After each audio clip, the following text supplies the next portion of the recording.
Hey Golden Eagles, welcome back to Soaring Sports Podcast. My name is Matthew Vanover, and I'm so excited to be your amazing host for today's exciting episode. In today's episode, we're going to be briefly diving deep into just their lives. This is Peyton Spruill, he's a 12th grader. This is Kieth, Mayne, he's also a 12th grader here at Jacksonville High School, and they are both starters on the varsity soccer team. So guys, we're so excited to have y'all. Y'all doing all right today? I'm doing all right. Good. I appreciate y'all's time getting with us. I know this is kind of last minute, but I definitely appreciate y'all sticking with us and hanging out. There's going to be a lot of people who enjoy this podcast and enjoy the YouTube version, and definitely will enjoy this interview. So we're going to go ahead and jump right into it.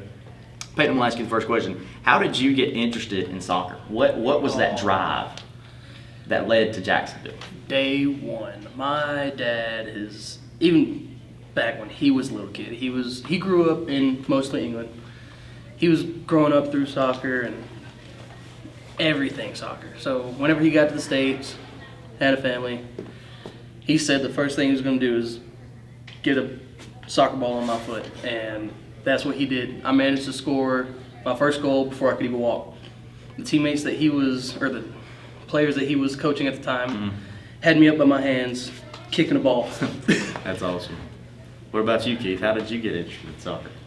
I say when I was 5, I just started kindergarten. I played for the church in my hometown. They had a club that they would do. It's called Upward, and that's how I started. I played until I was like 11 or 12, and then I stopped, and then I came back, and my brother kept playing. He's younger than me, and that's how I got to Jacksonville. I transferred from my old school that didn't have a high school team, and that's how I started playing for a high school team. That's good. So you mentioned, both of y'all mentioned that last year's run and how that was cut short for soccer state-wise. How do y'all feel going into this season, that feeling that disappointment from last season, falling short, a couple rounds short, and saying, hey, we've got to go get this, keep the mind on the game, and let's go win a state title? I'm going to let you answer that one, Peyton.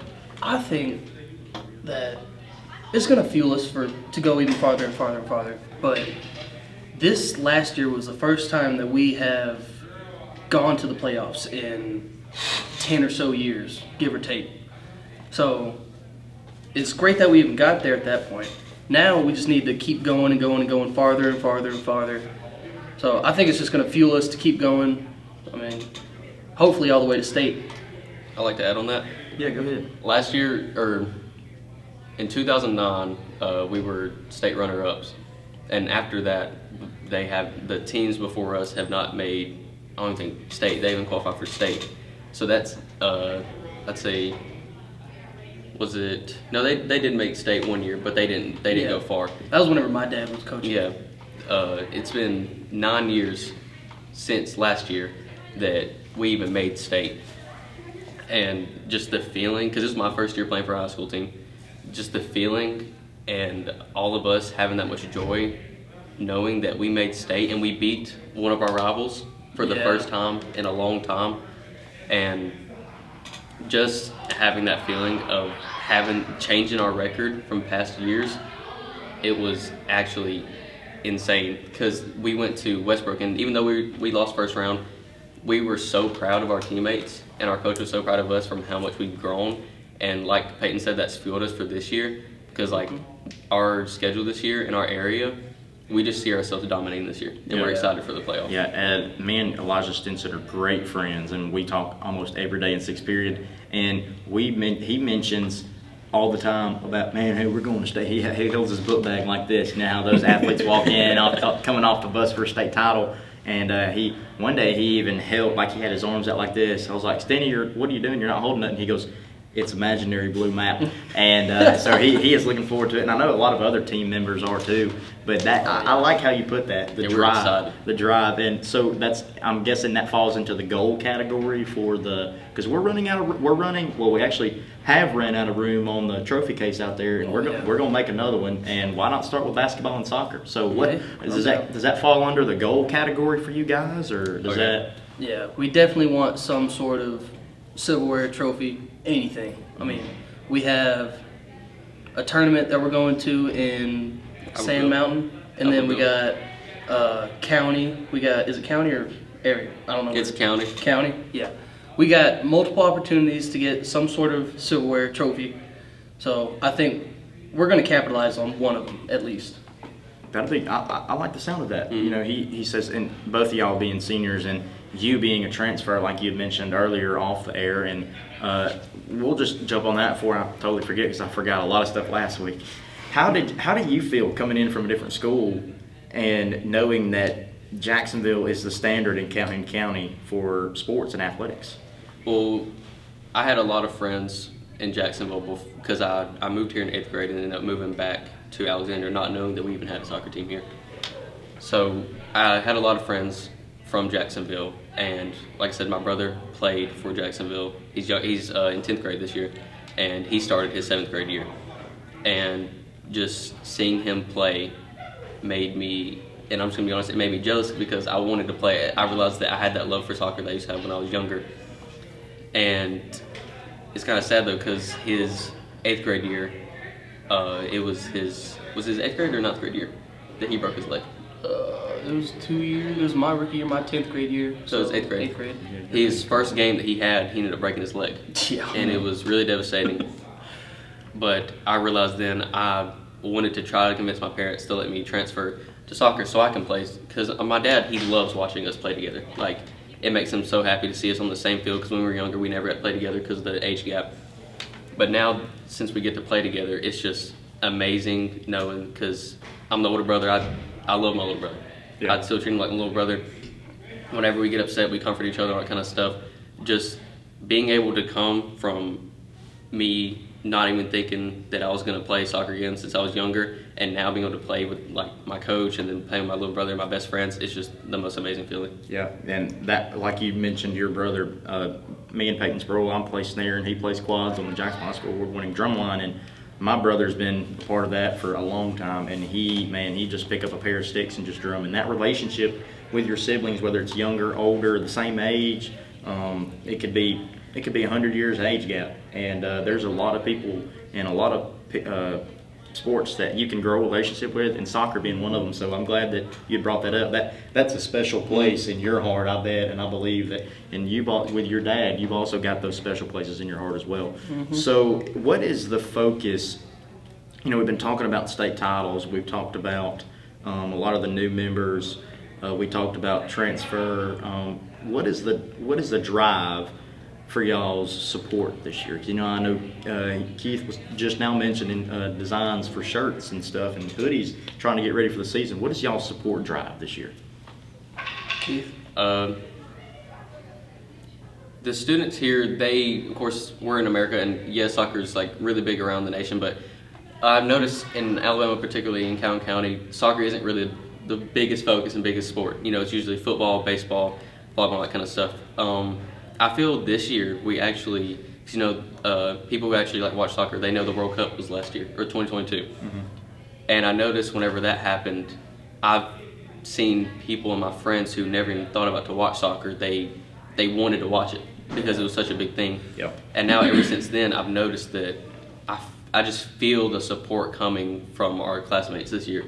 I just feel it, and I've been talking to my friends and to my teachers, talking about since we actually have a home field this year, because we had the turf on being built last year, so we didn't have a home field. We had to go to JSU to have our home games. Since we actually have a home field this year, brand new stadium and everything, I feel like more people will come out and support us, and obviously support always helps players be more confident, and it just helps them play better. Because I mean, who really wants to play in front of nobody? Like, right. Who wants to have a community that doesn't really help you? Yeah. So I feel like that if we have more people come out this year, and all my classmates saying they'll come out to a few games, it's just like I said, it's just gonna fuel us for the games. It gives you a reason to play. I mean, you can play soccer, but whenever you have somebody in the stands that you can look up to and you can see that they're there, it gives you more in the tank. It gives you more to keep going and going and going. Let's take it back to football season. When we circle those squares, whether it's in a cheese wagon or a starter bus, or you're in the cop car with the escort. During the football season, those fans, 1 o'clock in the morning, mm-hmm. and they're out there, and you don't know whose grandparents they are, whose mom and dads they are. They're out there cheering because they hear Jacksonville coming back home. That's Yeah. the support you want, and that's the support that I think that we can have here at Jacksonville with the new sports. I call it a sports facility because it basically is a $3 million facility. Oh, yeah. And with golf practicing out there lately, track's been out there getting it going, and y'all been out there on the turf. This is a question more towards you. Playing on grass at Jacksonville High School a couple years ago, does it feel weird now? Do you feel like you're not in the right spot, or what? How does that feel? I wouldn't say it's not in the right spot, just because you got the same atmosphere as everything. Everything's just newer. Yeah. But as a goalkeeper, reading the bounce of a ball coming at you at 50, 60 miles an hour, at least, that's at least what a shot is, and it's bouncing on the ground on grass after it's rained, it's probably not going to bounce as high. But you got turf, great turf out there with those wood chips, pellets, whatever you call them. It's so different. It's so Yeah. different. You got to read it different. You Ball have to flies. mentally prepare for it. It skids. It's coming at you, and then it'll bounce, but as it's on the ground, it'll go for a couple feet before it comes back up. It's totally different. You have to mentally prepare for it, both as an outfield player and as a goalkeeper. Yeah, that's interesting. And we talk about I was talking to Matt the other day about all the different baseball fields around here that are going to turf. Yep. And how the home plate is turf, and all the bases are just like they're artificial, and how that baseball hits and it just it's just gone. And turf makes a huge impact. And we used to have the best draining system in Calhoun County. I don't know if we have that anymore with the turf. I don't know, but with the rain and all that, we don't have to worry about that anymore because all that turf sucks that up, and then later it releases it into aquas and all the other stuff underground. So that's interesting. I like how you put that, and I just wanted to, because us being in Marching Band, we've already felt the field, but we've not felt the field, if that makes sense. Right. We've not laid and skid and got burnt because we were blocking the ball, But Now, let's say as a midfielder, I'm kind of scared to slide and stuff on that because it will definitely make you bleed. yeah, Oh, yeah. It hurts. It will. During football season, the Oxford game, when Oxford came here, they was playing rough, and great game. Not the outcome we wanted, but the players, fighting hard, and they was bleeding out there, and but I mean that's, and I'm not talking on the ground, dying blood, Yeah. but it's just little marks and everything. But I go back to the thing of battle scars, that's your way of saying, hey, look, you see that goal I blocked? It's right there. Yeah. It's right there. It's not I on feel film. it. It's on film. Yeah, you can feel it. So we're gonna close this one out. Well, I'm gonna ask him one. I'm gonna ask you one. We're the original hosts, me, Matt, and Ryan. We're huge Alabama fans, and we're just wanting to know, how did it feel to enter the transfer portal coming to Jacksonville High School? I feel like my mom was nervous for me because it's a whole new school. First time playing with, I'd say, the big guys. You're playing with guys that are my age, that are 18, 17. So I feel like I had a lot to expect, and honestly feel like my dad, again, he was very, very proud of me because he was excited to see me play. But I don't know, it was very nerve-wracking, I can say. But once last season happened, I'm a lot more comfortable with it now. I feel like I had a lot to pick up on because, again, I haven't played for a couple of years. Had a lot of stuff to get used to, but now this year I'm ready to play. You got the jitters Yeah, out. it's got to come sooner. Yep, I like that. So, final question of the day is, if there was a legacy, Peyton Spruill, that you could leave for the young athletes that are sitting at home, that are maybe 4 and 5, that don't know that their mom or dads are watching this and they don't even know what it is, what would you tell them, the young athletes out there, that hey, you have a shot and you have a great opportunity to play here at Jacksonville High School? Oh, man. You can think about it for a little bit. You can think. Yeah. Just everybody on the team is so welcoming. Obviously we're going to have our little talk smack moments, but that's only to get you better. Yeah. People usually get scared as they're first coming in. I know I did.